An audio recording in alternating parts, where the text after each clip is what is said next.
நம்ம பேசஞ்சர் படத்தில் நம்ம ஹீரோ வந்து என்ன பண்ணுவார் அப்படின்னு பார்த்தீங்கன்னா, திடீர்னு வேறு ஆஸ்ட்ரோனட்டில் ஓப்பன் ஆகி வெளியே வந்துடுவார். அதாவது அவர் போயிட்டுருக்க விண்வெளியில் இருக்க ஸ்பேஸ் ஷிப்பில் இருந்து அந்த அவருக்குன்னு கொடுக்கப்பட்ட அந்த ஒரு பெட்லேருந்து வெளியே வந்துடுவார்.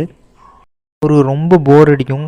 ஸோ ஒரு வருடங்கள் கழித்து வந்து பார்த்திங்கன்னா, அவருக்கு ரொம்ப பிடிச்ச ஒரு பொண்ணை வந்து அந்த பொண்ணுக்கே தெரியாமல் அவளோட பெட்டில் வந்து அவளை எழுப்பி விட்டுருப்பாரு.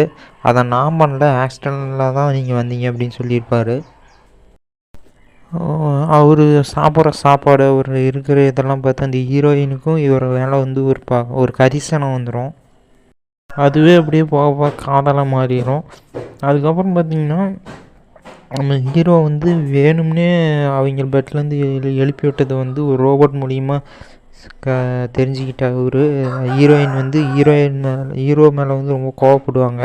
அதுக்கப்புறம் போக போக பார்த்திங்கன்னா, கப்பல் வந்து அந்த ஸ்பேஸ்ஷிப் வெடிக்கிற சூழ்நிலையாக வரும். ஸோ வேறு வழி இல்லாமல் 2 பேரும் ஒன்றா சேர்ந்து செயல்பட வேண்டிய சூழ்நிலை வரும். அப்படியே செயல்படும்போது அவங்களுக்கு 2 பேத்துக்கும் ஒருத்தர் பிடிச்சி போயிடும். ஸோ மறுபடியும் அவங்க வந்து லவ் பண்ண ஆரம்பிச்சிருவாங்க.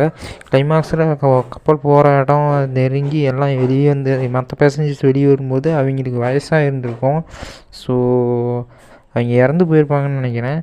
அப்போ வந்து அவங்க வாழ்ந்த வாழ்க்கை வந்து பார்த்திங்கன்னா, ஒரு நார்மலாக ஒரு வாட்டரு, பார்க்கு அப்படின்னு வாழ்ந்துட்டு போயிருக்காங்க.